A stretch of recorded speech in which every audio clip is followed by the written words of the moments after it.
હાલ સોશિયલ મીડિયાની અંદર ગોપાલ ઇટાલિયાનો વિડીયો ખૂબ જ વાયરલ થઈ રહ્યો છે, જે એવું કહી રહ્યા છે કે જ્યાં લગીને અમારું કાળજું નહીં કાઢી લે ને ત્યાં લગીને અમારે ભાજપની સામે લડવાનું છે. જે આ મિત્રો એવું પણ કહી રહ્યા છે. હાલ સોશિયલ મીડિયાની અંદર ગોપાલ ઇટાલિયાનો વિડીયો ખૂબ જ વાયરલ થઈ રહ્યો છે, જે એવું પણ કહી રહ્યા છે કે મને સભ્યની પદમાંથી હટાવવાની પણ કોશિશ કરી રહ્યા છે અને કાઢવાની કોશિશ કરી રહ્યા છે. જે આ મિત્રો એવું પણ કહી રહ્યા છે અને જ્યાં લગીને અમારું કાળજું નહીં કાઢી નાખે ત્યાં લગીને અમે ભાજપમાં લડશું, ભાજપની સામે લડશું. જે આ મિત્રો એવું પણ કહી રહ્યા છે કે કાલ સવારે મને પણ જેલમાં નાખી દે. ચૈતરભાઈ વસાવાને તો જેલમાં નાખ્યા છે અને એમને 7 વર્ષની જેલ પડી છે, એવું પણ કહી રહ્યા છે. આ સોશિયલ મીડિયાની અંદર આ ગોપાલ ઇટાલિયાનો વિડીયો ખૂબ જ વાયરલ થાય છે. એનો જુસ્સો અડીખમ છે.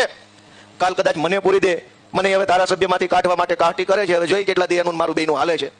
પણ ધારાસભ્ય રહીએ કે ન રહીએ, કાળજું નો કાઢી લે ત્યાં સુધી ભાજપ વાળાને બાંધવાના છે. નવો હોય તો લાઈક અને સબસ્ક્રાઇબ ને શેર જરૂર કરી દેજો. હાલ સોશિયલ મીડિયાની અંદર ગોપાલ ઇટાલિયાનો વિડીયો ખૂબ જ વાયરલ થઈ રહ્યો છે. તો તમે વિડીયો જોયો છે. ગોપાલ ઇટાલિયા ખુલ્લે આમ એવું બોલી રહ્યા છે, જ્યાં લગીને અમારું કાળજું નહીં કાઢી નાખશું ત્યાં લગીને અમારે ભાજપની સામે લડવાનું છે. અને અમે નેતા રહીએ કે ના રહીએ અને અમે ધારાસભ્ય રહીએ કે ના રહીએ તોય તે અમારે ભાજપની સામે બાંધવાનું છે અને લડવાનું છે. જે આ મિત્રો એવું પણ કહી રહ્યા છે. હાલ સોશિયલ મીડિયાની અંદર ગોપાલ ઇટાલિયાનો વિડીયો આ ખૂબ જ વાયરલ થઈ રહ્યો છે. જે તમે વિડીયો ખૂબ જ વાયરલ થઈ રહ્યો છે. તો તમારું શું કેવું છે કમેન્ટમાં જણાવો અને આ વિડીયોને મને એટલો શેર કરી નાખજો અને અમારી ચેનલમાં નવો હોય તો લાઈક અને સબસ્ક્રાઇબ ને શેર જરૂર કરજો. જય હિન્દ, જય ભારત.